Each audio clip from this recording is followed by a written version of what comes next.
agir com estoicismo, né? O que significa isso, né? Eu diria não para quem estudou filosofia antiga, eu digo para quem fala português, né? Tá. Né? O que significa agir com estoicismo? Significa o seguinte: ante uma adversidade, não sair reclamando, abatido e se queixando, mas disposto a resolvê-la, enfrentá-la, encará-la e suportando a dor que se sente, né? Um símbolo é Epicteto estoico, né?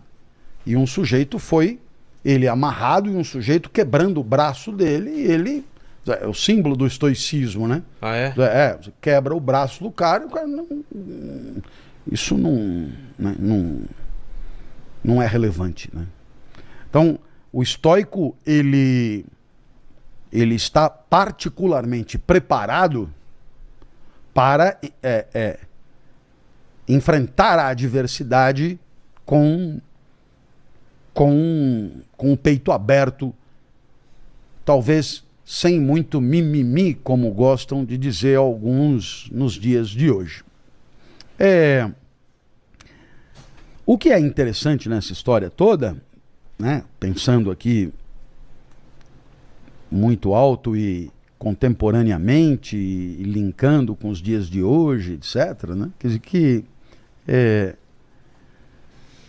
no fundo, para os estoicos, né, o que realmente te machuca não é o mundo, mas é a interpretação que você faz do mundo, né?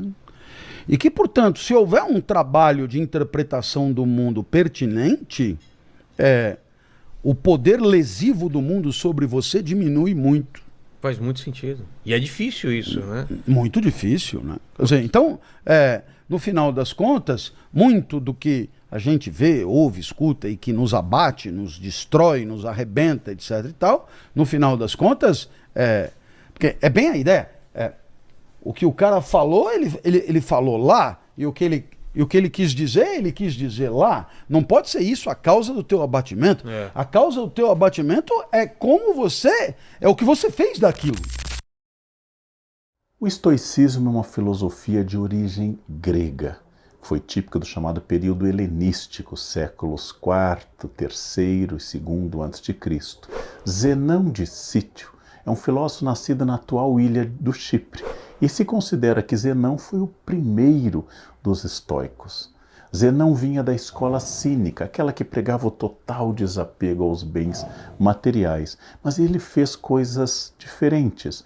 Ele dava aula em um lugar público, era um pórtico pintado, daqui deriva o nome estoico, de estoia, do pórtico pintado.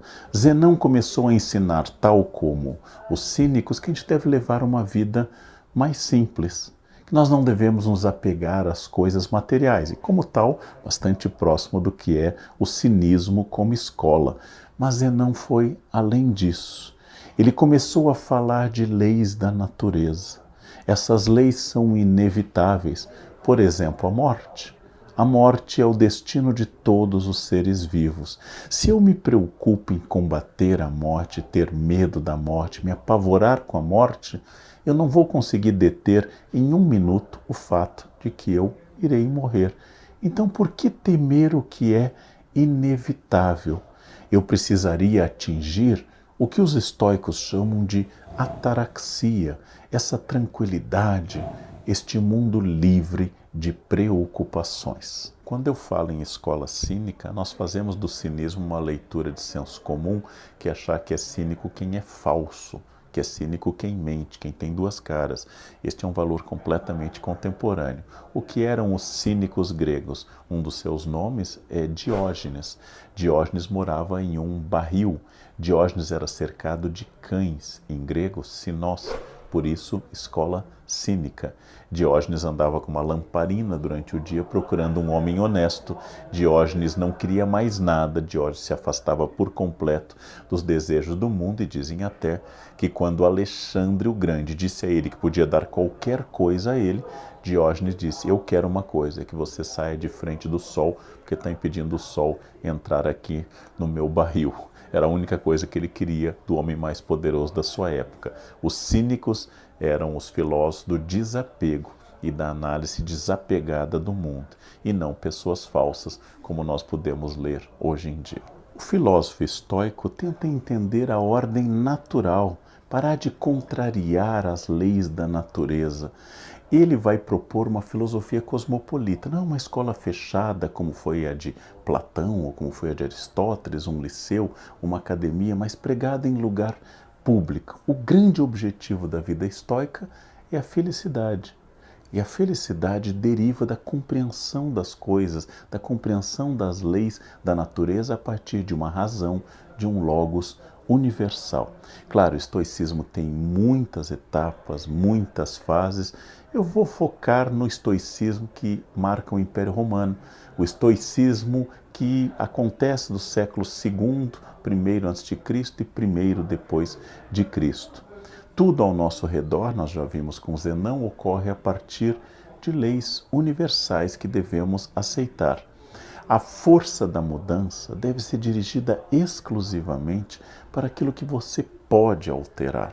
Você não pode alterar a morte, mas pode alterar sua qualidade de vida. Não devemos idealizar o mundo, devemos aceitar o mundo como ele é para atingir a já chamada ataraxia, ausência de paixões, de perturbações. Os medos e os desejos, eles nos tiranizam, eles nos escravizam, inquietam. Nós devemos, de fato, evitar medos e desejos. Tudo que é externo ao ser é irrelevante. Eu devo trabalhar com a minha tranquilidade interna, a apatheia. O estoicismo tem um princípio de resignação diante das coisas que o cristianismo gostou muito. Não é à toa que os cristãos antigos preservaram tantos textos estoicos, porque viram na sua leitura de estoicismo uma espécie de raiz do próprio cristianismo. Por isso que existe também um estoicismo adaptado e até um pouco mudado pelos cristãos. E até hoje o estoicismo continua sendo adaptado por pessoas diferentes que até saem um pouco da tradição grega e falam de um estoicismo diante de um mundo líquido, de um estoicismo empreendedor que vai buscar as leis do mercado e assim por diante.